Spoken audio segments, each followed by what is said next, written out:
કોઈ પણ કાર્યના આરંભ પહેલાં 100 વાર વિચાર કરો કે આ કરું કે ના કરું, એમાં લાભ કેટલો, ગેરલાભ થાય તો કેટલો, એ શાંતિથી વિચાર કરવાનો. પણ 100 વાર વિચાર કર્યા પછી તમે નક્કી કરો કે આ કરવું છે, 100 વાર વિચાર કર્યા પછી એમ નક્કી કરો કે આ કરવું છે, પછી 100 વિઘ્નો આવે ને તો પણ ઊભા નહીં રહેવાનું, થવું જ જોઈએ. આ સિદ્ધાંત, આ હ્યુમન ઇન મેનમાં પ્રથમ મોટી વાત છે.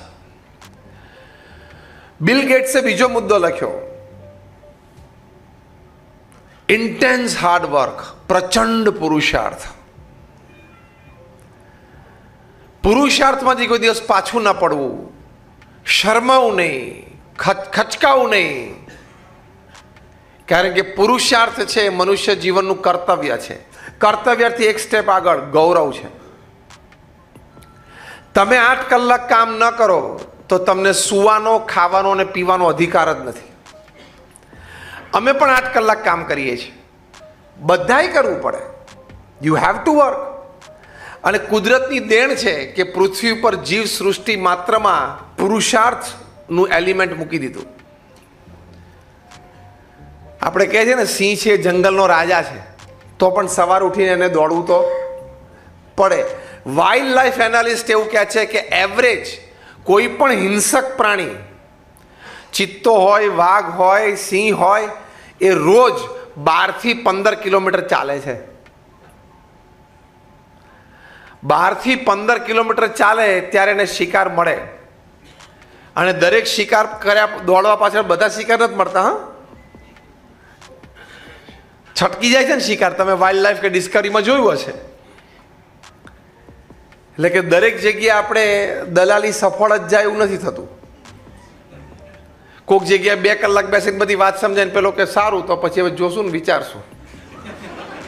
આ તમે બધા હસ્યા કેમ? એ કહો તો. આ તમારી ભાષા હું બોલતો લાગુ છું. હા હા, અત્યારે તો થાય છે ને, હજી થોડુંક વધવાનું છે, પાછું બધું આવી જશે સરખું.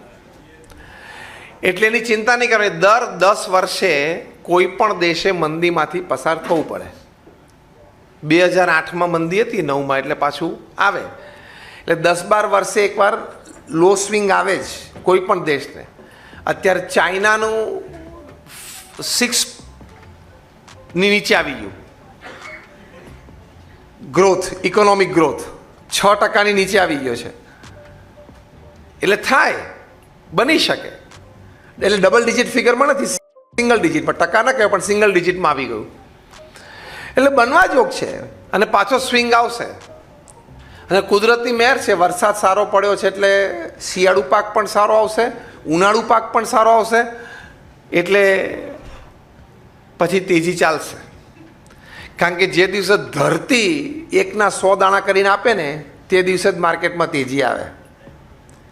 તેજી હીરાથી નથી આવતી. તેજી હીરાથી નથી આવતી. તેજી આવે પછી હીરામાં જાન આવે, હીરામાં જીવ પછી આવે. કારણ કે 1ના 100 દાણા ધરતી કરે ને, પછી પહેલું કામ કપડાં, ઘર વખરી લે. એમાંથી પૈસા વધે એટલે વાહન લે. એમાંથી પૈસા વધે એટલે મકાન સરખું કરાવે.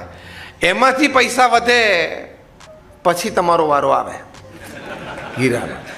કારણ કે લક્ઝરી આઈટમ છે ને, એટલે કપડાં ને વાહન ને ઘર 3 થઈ જાય ને પછી તમારો વારો આવે છે. એટલે આવશે ટાઈમે, પણ આ સ્વિંગ ઉપર છે. This is the economic way. તો આપણે વાત કરતા હતા બીજા મુદ્દાની, ઇન્ટેન્સ હાર્ડવર્ક, પુરુષાર્થમાંથી પાછું ના પડવું. આફ્રિકાના જંગલ માટે એક સરસ કહેવત છે કે રોજ સવારે સૂર્યોદય થાય એટલે જે ધીમામાં ધીમું હરણ હોય ને, એને ઝડપીમાં ઝડપી સિંહ કરતાં થોડુંક તો ઝડપી દોડવું પડે. ધીમામાં ધીમું હરણ હોય એને ઝડપીમાં ઝડપી સિંહ કરતાં થોડુંક તો ઝડપી દોડવું પડે. તો એ સાંજ જોવે, નહીં તો એનો શિકાર થઈ જાય. અને ધ સ્લોએસ્ટ લાયન, જે ધીમામાં ધીમો સિંહ હોય ને, એને ધીમામાં ધીમા હરણ કરતાં થોડુંક તો ઝડપી દોડવું પડે, નહીં તો એ સાંજ ના જોવે કે ભૂખ્યો મરી જાય.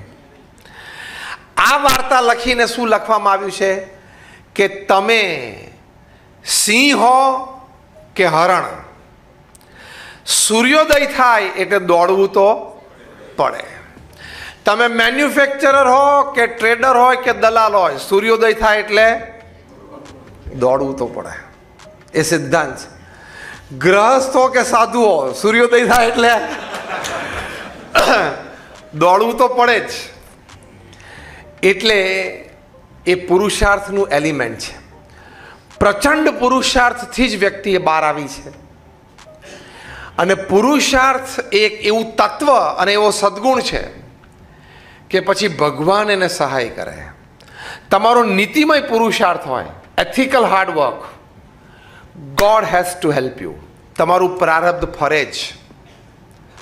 જરાય માની ન લેતા કે મારું પ્રારબ્ધ ઓછું પડે છે. એનો એક સ્વિંગ, એનો એક ભાગ આવી જાય. પણ તમે નીતિમત્તા રાખીને પુરુષાર્થ કરો તો આજે નહીં તો કાલે, અને કાલે નહીં તો પરમ દિવસે પ્રગતિ થાય અને થાય જ. એટલે પુરુષાર્થ કરતા રહેવું.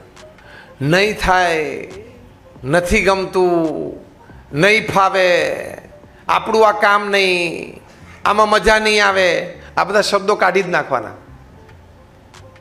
કયા શબ્દો રાખવાના? થાય જ. પુરુષાર્થ હું કરીશ એટલે થાય જ, બને જ. આણે કર્યું તો હું કરી શકું. As simple as that. અને પુરુષાર્થથી માણસ કેવું પરિણામ લાવે છે. દુનિયામાં કોઈ પણ ક્ષેત્રમાં તમે જુઓ, નીતિમય પુરુષાર્થ કર્યો તો વ્યક્તિએ કેટલી પ્રગતિ કરી. હવે તો ઇન્ડસ્ટ્રીયલ રિવોલ્યુશન 4.0 આવે છે. હમણાં ઇન્દોરમાં એક ઇન્ટરનેશનલ મેનેજમેન્ટ કોન્ફરન્સમાં મારે બોલવાનું હતું. ઇન્ડસ્ટ્રીયલ રિવોલ્યુશન 4.0 એટલે એમાં એઆઈ આવશે, આર્ટિફિશિયલ ઇન્ટેલિજન્સ આવશે. જે કંઈ તમે કામ કરી શકો છો બધું જ રોબો કરશે, મશીન મેન કરશે. ફૂલ ટાઈમ સેક્રેટરી તરીકે પણ એ કામ કરશે. એ આર્ટિફિશિયલ ઇન્ટેલિજન્સ એઆઈ આવશે. અને આખી દુનિયાની પહેલી મોટી યુનિવર્સિટી અબુધાબીમાં ના શરૂ થઈ આર્ટિફિશિયલ ઇન્ટેલિજન્સ. એટલે તમે સમજો ને, મશીન જ, પણ એ માણસના જ આકારમાં. ખાલીમાં તમે ફીડ કરો, બધું જ એ કરી શકે. તમને સજેશન પણ આપી શકે પૂર્વ અનુભવ પરથી. બહુ જ વિકાસ થશે આર્ટિફિશિયલ ઇન્ટેલિજન્સનો. હવે એમાં જો તમે માણસે પુરુષાર્થ કર્યો તો ત્યાં સુધી પહોંચ્યો. એક દિવસ માણસને મન થયું કે આ ઉપર થાળી જેવું ચમકે શું, તો કે ચંદ્ર કહેવાય, ચલો ત્યાં જઈએ. પહોંચી ગયો. દરિયો જોઈને એમ થયું કે આ નીચે શું હશે, શું આ ઊંડો કેટલો હશે, લાઈન મારો ને ડૂબકી. તો જઈ આવ્યો નીચેથી કાઢી આવ્યો. પછી કે દૂર થોડીક ખોદું, હજી વધારે ખોદું તો કે હજી વધારે ખોદું તો બધું કાઢ્યું કે નહીં? કોલસાથી મળીને હીરા કાઢ્યા કે નહીં? હજી હીરાને, હવે આ સ્ટેટમેન્ટ તમે યાદ રાખજો, બહુધા તો આપણી પેઢીની પછીની પેઢી તો જોશે જ. હીરાની કિંમત પ્લાસ્ટિક જેવી થઈ જાય એવી આઈટમો પણ હજી અંદર પડી છે, નીકળશે હજી. કે એની સામે હીરો કેવો ગણાશે? અત્યારે હીરાની સામે કોલસો કેવો ગણાય છે, કે પ્લાસ્ટિક કેવું ગણાય છે, એવું એ આઈટમની સામે હીરો ગણાશે. એટલી મોંઘી આઈટમો પણ ભગવાન અંદર મૂકી છે, પણ એનો ટાઈમ નક્કી કર્યો, ત્યારે નીકળશે. તમારે બધાની જિંદગી પૂરી થઈ જાય ત્યાં સુધી ના નીકળે તો સારું.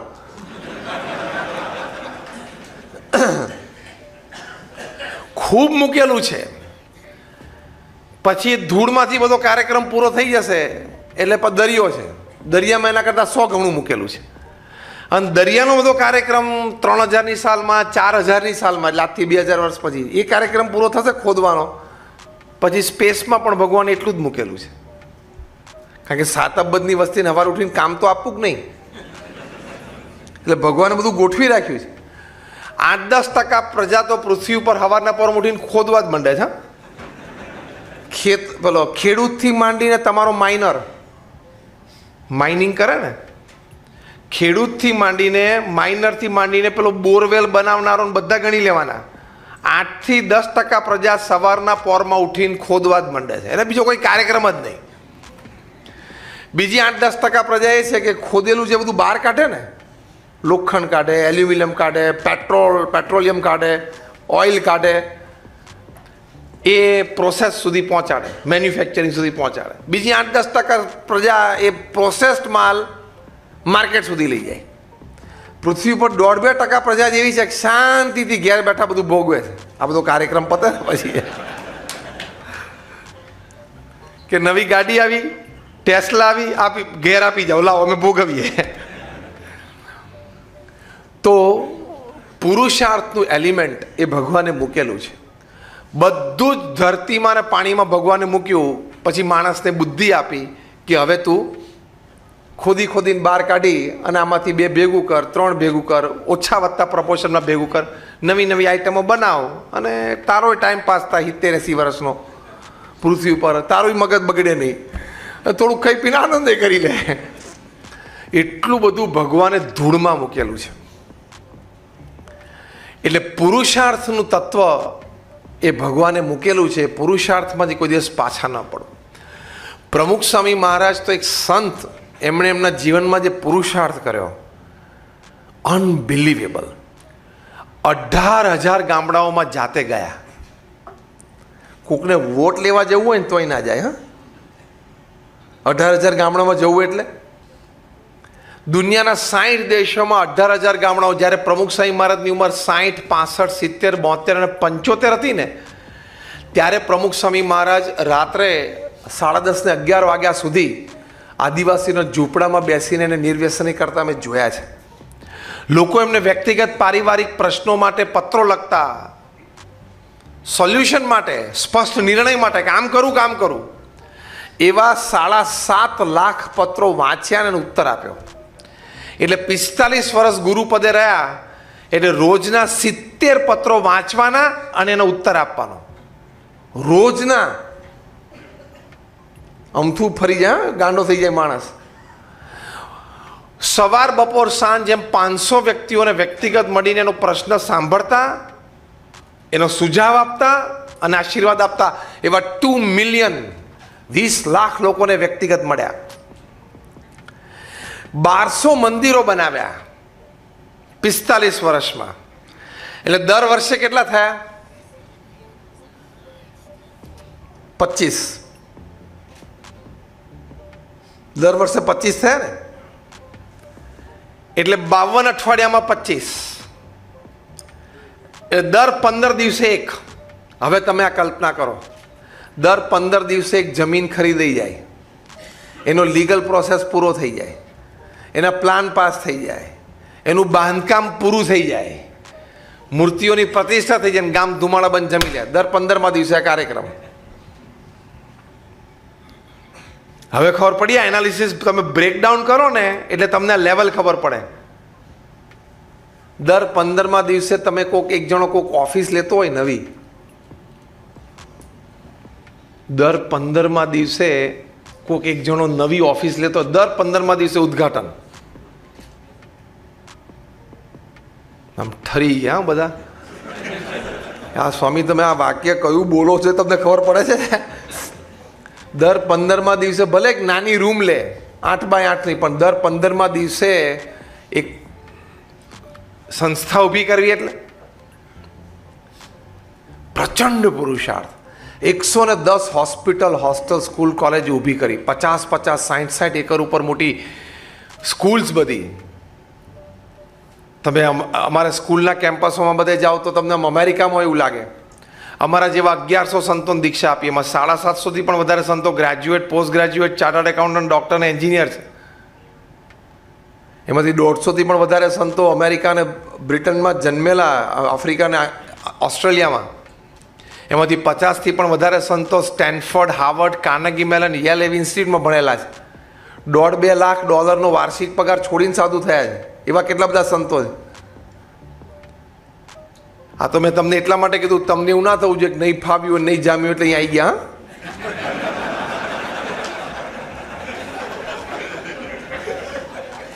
સંતોને જોવે ને એટલે લોકોને તો આને બહુ ફાવ્યું હોય એવું લાગતું નથી.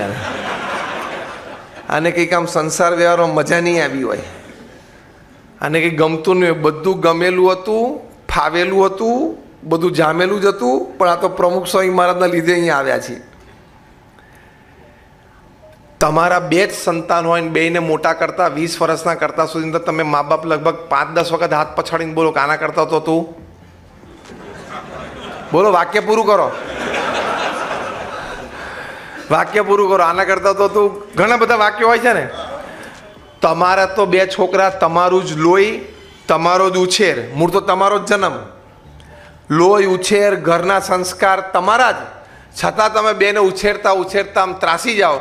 અમે 1100 કોઈને પ્રમુખ સ્વામી જોડે કોઈ લોહીનો સંબંધ નહીં, અમારો કંઈ ઉછેર પ્રમુખ સ્વામી નથી કર્યો, તોય પ્રમુખ સ્વામી મહારાજ અમને 1100 ને સાથે રાખી શકે પ્રેમથી, લાગણીથી, સંપથી, સુરતભાવથી. કેટલી મોટી વાત કહેવાય. હે, એનું રહસ્ય કહું છું હમણાં. એ અમને 1100 ને ભેગા રાખી શકે એની માટે 300. તમે રહસ્ય પૂછ્યું ને તો રહસ્ય 300. એક, અમને ભરપૂર સમય આપ્યો એમણે. બીજું, અમને સંસ્કાર આપ્યા. અને ત્રીજું, અમને શ્રદ્ધા કરાવડાવી. તમે પણ જે વ્યક્તિ સાથે સંબંધ આજીવન રાખવો એમાં 3 વાત આપવાની: સમય, સંસ્કાર અને શ્રદ્ધા. આ 300 રાખશો ને એટલે કોઈ પણ સંબંધ કે કોઈ પણ ધંધો સારામાં સારો ચાલે. પણ એવા અમને 1100 જણાને દીક્ષા આપી.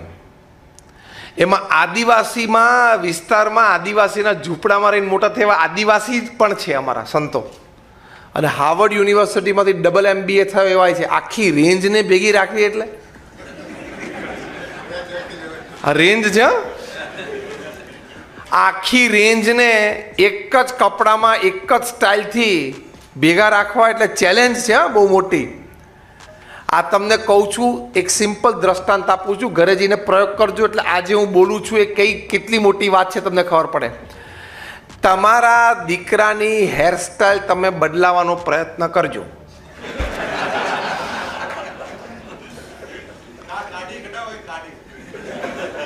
હા, દાઢી કદાચ એ રાખતો હોય, ફ્રેન્ચ કટ રાખતો હોય, કે જે એની ઈચ્છા હોય રાખતો હોય. આપણે એ રાખે ન રાખે સાથે કોઈ નિસ્બત નથી. એનું જીવન છે, પ્રેમથી જે રીતે જીવતો હોય એ રીતે પ્રેમથી જીવવાની ના નથી. આ તો હું તમને પ્રયોગની દ્રષ્ટિએ કહું છું. અને આ વાતનો મહિમા સમજો તમે એટલે કહું છું કે પ્રમુખ સ્વામી મહારાજ અમને 1100 ને ભેગા એક સિસ્ટમમાં રાખે છે. તમારો તો પોતાનો જ દીકરો છે, એની હેરસ્ટાઈલ ખાલી બદલે કે બેટા જરા હેરસ્ટાઈલ આપણે બરોબર નથી, છે બદલને, એવું એને એકવાર કહી તો જોજો. હું તો કહું છું હિંમત ના કરતા, કારણ કે કંઈક જો થઈ ગયું બોલી ગયો ને તો કાયમ માટેની બધી મર્યાદા તૂટી જશે. તો પ્રમુખ સ્વામી મહારાજે અમારા 1100ની હેરસ્ટાઈલ લાઈફ ટાઈમ બદલી કાઢી. એ બહુ મોટી વાત નથી આ હેરસ્ટાઈલ? તો નીતિમય શ્રદ્ધા રાખીને પ્રચંડ પુરુષાર્થ કરો તો આટલું મોટું કામ. કોર્પોરેટ મેનેજમેન્ટમાં તો એમ કહેવામાં આવે છે it is easy to run 10 corporates than an NGO. તમે 10 મોટી કંપનીઓ ચલાવી શકો, પણ આ BAPS જે સંસ્થામાંથી આવે એ સંસ્થા, એ લેવલની એવડી મોટી સંસ્થા એ ચલાવવી ને એનાથી અઘરી છે. કારણ કે તમે જે કંપનીઓમાં કામ કરો છો ને ત્યાં તમારે આર્થિક વહીવટ મુખ્ય છે. એમાં પે એન્ડ સ્માઇલ રિલેશનશીપ હોય કે તમારા શેઠને તમારું કામ ગમે છે એટલે શેઠના ચહેરા ઉપર સ્માઇલ છે અને તમને પગાર આપે છે. બરાબર? તમને તમારા શેઠનો પગાર ગમે છે એટલે તમારા ચહેરા ઉપર સ્માઇલ છે. જે દિવસે પગાર નહીં ગમે એ દિવસે વિંગ બદલાઈ જશે. ભારત ડાયમંડ બુર્સની વિંગ બદલાઈ જશે. આમ એમાંથી બીમાં જતો રહેશે, બીમાંથી સીમાં જતો રહેશે, કારણ કે બધું ભેગું જ છે. તરત આમ ચાલવા મળશે. એટલે એને શું કહેવાય? Pay and smile. પગારમાં પે કરે છે, પેલો કામમાં પે કરે છે. અમે જે NGOમાં કામ કરીએ છીએ એમાં સર્વ એન્ડ સ્માઇલ, સેવા કરવાની અને ચહેરા ઉપર આનંદ રાખવાનો અને આજીવન ખુશ રહેવાનું. કોઈને પગાર નહીં. અમે સંતો અમે પૈસાને અડતાય નથી, કોઈ બેંક એકાઉન્ટે નથી. એવી રીતે NGOમાં કામ કરવું, સંસ્થાઓમાં કામ કરવું એ બહુ જ અઘરી વાત છે. અને એ પણ આજીવન ટેક લઈને કામ કરવાનું. હા, વન વે છે. એવી રીતે આ સંસ્થા ચલાવી પણ એમાં આ મોટો સદ્ગુણ નીતિમત્તા અને પ્રામાણિકતા, શ્રદ્ધા રાખીને પુરુષાર્થ કરવાનો.